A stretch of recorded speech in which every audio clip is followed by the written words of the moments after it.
Hey guys, and welcome back to Dan's Bike Adventures, where I'm in my flat fixing my insurance written off Honda CB125R. In the previous video I finalized my Honda CB125R and it's done basically, and I took it downstairs. I took it for a little spin and there was some issues with it, which I kind of fixed it and sorted everything out. In today's video what you will see is me taking my motorcycle for MOT, me speaking a lot, me riding a motorcycle, and me speaking a little bit more. So enjoy the video and like, subscribe and share with your friends.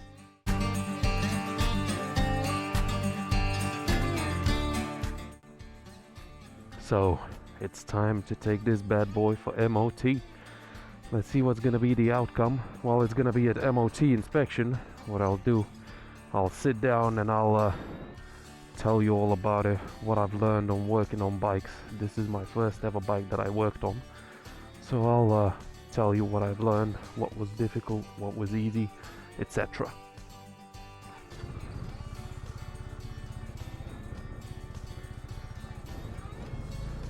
And off we go. Weird to be riding this bike.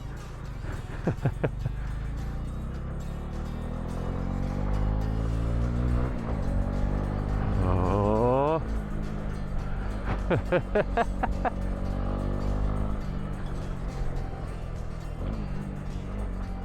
Nice. Sounds quite nice even though it has a stock exhaust.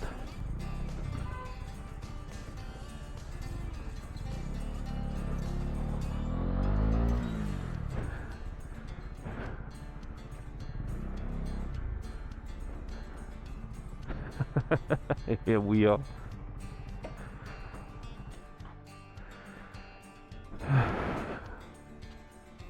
Oh, now that the bike has been left, I'm gonna go home and I will tell you what I've learned. Let's hope for the best that it's gonna pass and everything is. I'm a mechanic. So, yeah, we'll find out soon. The more you fuck around, the more you're gonna find out. Now that my motorcycle is in for MOT, while it's over there and people are checking what's wrong with it, if it's good, if it's not good, let's talk about what I have learned on working on my first ever motorcycle, and in general my first ever motorcycle that I owned. First thing what I noticed is that it's much easier to work on a motorcycle than a car. The reason being is because you have access all around it, completely all around the motorcycle. You have access from the left, you have access from the right, from the top, from the bottom, from every single angle. Whereas while you're working on the car, you have to put it up, put it down, you have to take off this part, another part to get to one part, and so on and so on. So that's one thing. It's much quicker to work on a motorcycle than on a vehicle, for example. Because you have access to everything, you can get to the parts that you need to take out or repair or inspect much quicker. You don't need to go underneath and anywhere. You can just see it just by looking at it pretty much.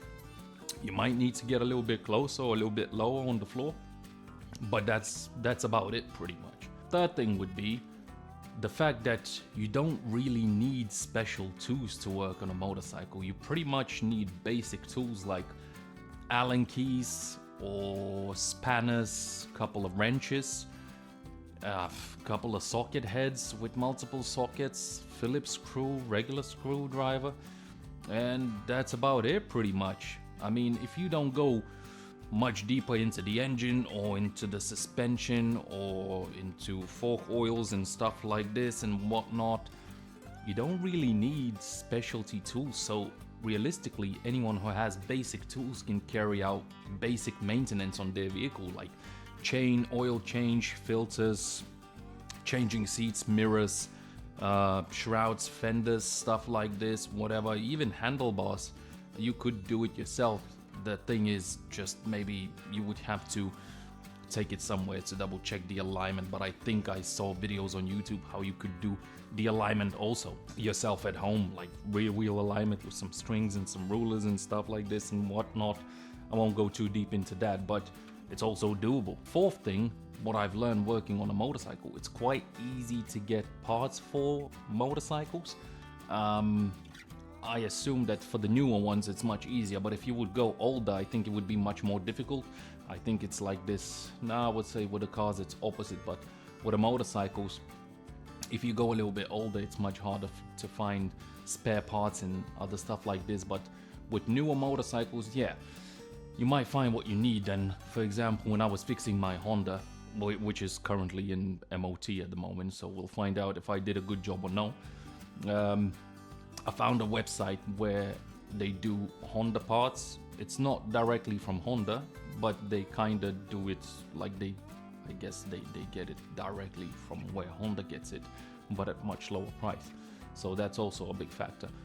And overall, I mean, if I wouldn't have filmed anything and uploaded to YouTube or anything like that, all the things that was wrong with my motorcycle, I think I would have done all of those things, I would say, in one day, maybe 1.5 days. If I would have tried hard enough, probably I would have done it in one day, which is, I think, change front and back brake pads, shroud, mirrors, handlebars, brake pedal, some other stuff I don't even remember at the moment. I would probably have to check my own video again to know what exactly I replaced. But it all comes down to the fact that whoever is thinking about doing anything with motorcycles or in general, you should definitely get yourself something that you would be able to wrench on. As scary as it looks, it's not that scary. Oh my god, I almost died! No! You can find pretty much anything what you want, either on Google or YouTube. The funny part about this whole thing is, I genuinely had to go and rewatch my own video, how I removed it, so I didn't really know how to put it back. Then you can work on it yourself. And this is how pretty much I learned how to fix cars, and now I'm learning how to fix motorcycles. So it's quite easy, surprisingly. So I would definitely recommend that. So those are pretty much all the things that I've learned on working on a newer bike. And now let's go and find out what's the result of MOT, because I just received a call. So let's find out. Well, since I got a call that the motorcycle was ready, I'm going to pick it up and we'll see what's gonna be the result. I'm very excited, a little bit nervous, so stay tuned and let's find out if it passed or it failed. So, I'm picking up the motorcycle from the garage, from the MOT test. Ooh, that's nice.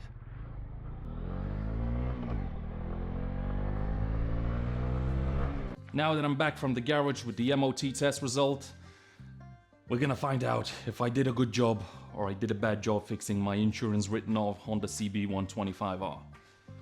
And the result is, it's a bit shaky because I'm holding the camera.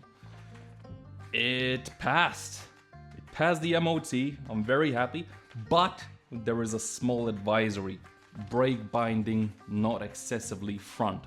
So that means I need to go back to the front brake and double check what I did with the cylinders wrong and everything, and I need to do a little bit of research how to sort it out. I already did a little bit of research and I saw that some people just put red grease on it. I'll try that. They put red grease on the pistons. I'll try that and I'll see what's gonna be the outcome. So if you enjoyed this video, stay tuned, like, subscribe, share with your friends. New project is already here, so stay tuned for that one. The reveal is gonna be very soon, and I'll see you soon. Peace.